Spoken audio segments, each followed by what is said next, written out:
Hello everyone, welcome to Blue Abroad. I'm Dan the Pom, as I'm colloquially known, and today we're on Analytics Corner. We're going to preview two key matchups for our game coming up against the West Coast Eagles, and it's going to be a real tough one at the Optus. West Coast Eagles are really flying at the moment, and I think I've identified two blokes that we're really going to have to stop if we're going to have a chance at getting the chocolates in our new home in WA.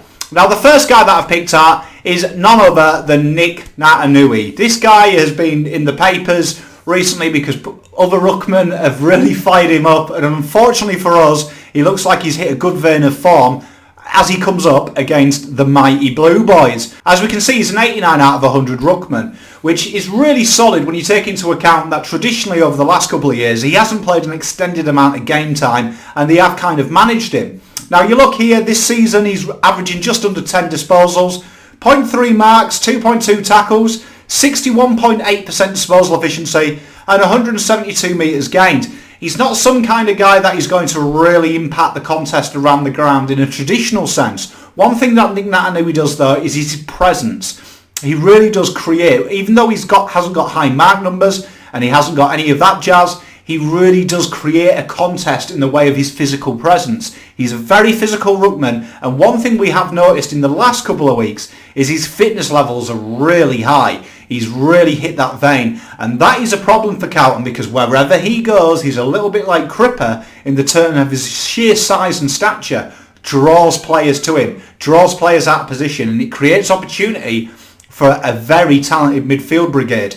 If we look at his core ruck stats, 29.6 hit-outs, which is elite, 62% of them win, 27.4 are advantage, 5.3 clearances, and 3.6 1%ers. This guy is just a ruck machine, and Pitternet is going to have to really have his work cut out.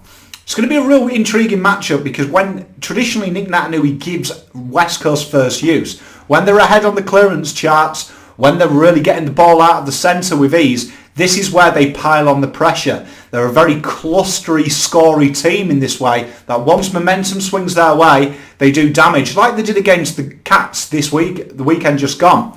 It's going to be a really intriguing battle between Pitternet and him, and one thing that I would suggest is if Carlton have the ability to bring in maybe a TDK, it kind of does throw Nic Naitanui off. Traditionally, teams that have played with a very physical ruckman in the mould of Pitternet and then a very athletic ruckman in the mould of TDK, it kind of dishevels his balance, a little bit like a fast bowler in cricket. If you can kind of upset their rhythm, you have a chance of beating him. All in all, this guy though, if Pitternet is on him solely, he's going to have to stick to him like glue. A little bit like he did with Goldstein, really stifle him, really put the physical presence on and really allow it to be known that there's going to be no easy ball. If he starts to get easy ball and he starts to impact that contest, it's game over with Shuey, with Kelly, with Gaff, players like that. Once they start to get first use and get on top, it's a battle that you ain't going to win very often.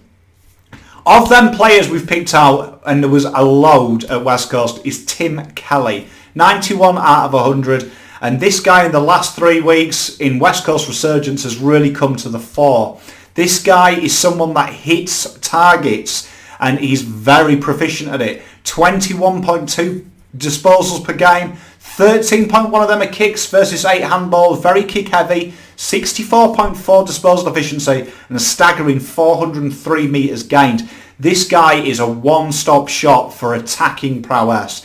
He is a very, very, very elite footballer and someone that if you can't stop will hurt you. Has the ability to hit the scoreboard, very proficient at hitting targets. He's hit Kennedy a lot of times this season. He breaks away from them packs and he's almost unstoppable on his day. You can see here as well his makeup, 8.7 contested possessions, 6.2 ground balls, for just under 4 clearances, 4 tackles and 21.4 pressure acts. This guy does it all. He's a complete midfielder and for me doesn't get the kudos that he probably deserves. He is a phenomenal athlete, a phenomenal contested bull as well, and he also is classy on the outside. This is some guy that you've got to stop because once he gets his eye in, like we saw in the second half against Geelong, he can take a game away. He has that ability to shift momentum. Few players in the league have the ability when you're down to shift momentum. You get the ball in this guy's hands and he has clean space, game over. And we saw how we struggled with someone like Isaac Smith last week. We saw how we struggled with Tom Mitchell. If these guys like Gaff, Shuey can get the ball to this guy and he roams from the outside, we're in big trouble. For me, this is a big job. And the way that you stop Tim Kelly is you stop that ball getting to him. If you can stop that outside ball, you stop that little handball, that sneaky handball that Shuey and Gaff like to pop to him, and he breaks away from the lines, that'll be good.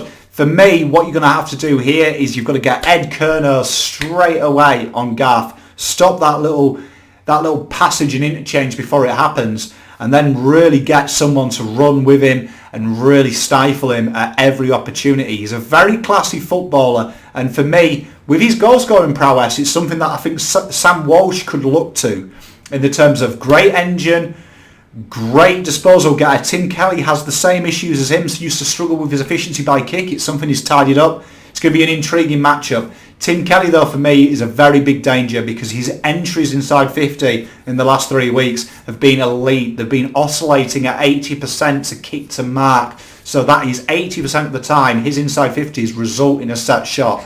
This guy is a dynamo in every sense of the word and someone we have to stop. They're the two guys that I've picked. I'd love to know what you guys and girls think. Let me know, who are your potential matchups? Who would you like to see on Kelly? How do you think Nic Nat can be stopped? I'd love to hear your thoughts. Please drop them in the comments below. As always, go Blues, and I'll see you next week. Dan out.